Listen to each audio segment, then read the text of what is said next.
పొట్ట దగ్గర పేరుకుపోయిన కొవ్వును తగ్గించుకోవడం అంత సులువు కాదు. దానికోసం రెగ్యులర్ గా వర్కౌట్ చేయాలి. దీనికోసం గంటల తరబడి కేటాయించక్కర్లేదని, జస్ట్ ఒక 10 నిమిషాలు వర్కౌట్ సరిపోతుందని ఫిట్నెస్ కోచ్లు చెబుతున్నారు. ఆ వర్కౌట్స్ ఏంటంటే dead bugs, high knees, glute bridges, marches.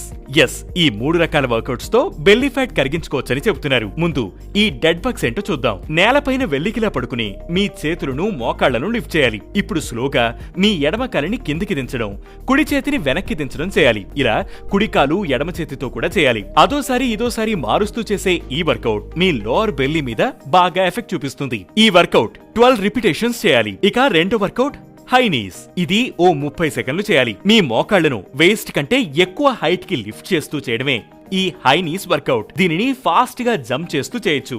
Over weight ఉన్న వాళ్ళకి ఇది ఇబ్బందిగా ఉంటే జంప్స్ చేయకుండా నిల్చొని ఉన్న చోటే నీ రైజెస్ చేసుకోవచ్చు. ఇక మూడో వర్కౌట్ గ్లూట్ బ్రిడ్జ్ మార్చెస్. నేలపై వెల్లికిలా పడుకుని మీ లోవర్ బాడీని లిఫ్ట్ చేయాలి. అప్పుడు స్లోగా మీ కుడికాలను ఓసారి, ఎడమ కాలను ఓసారి లిఫ్ట్ చేయాలి. ఒక్కోవైపు 10 రిపిటేషన్స్ చేయాలి. ఈ వర్కౌట్స్ క్రమం తప్పకుండా చేయడం వల్ల మీ బెల్లీ ఫ్యాట్ తగ్గించుకోవచ్చని ఫిట్నెస్ కోచెస్ చెబుతున్నారు.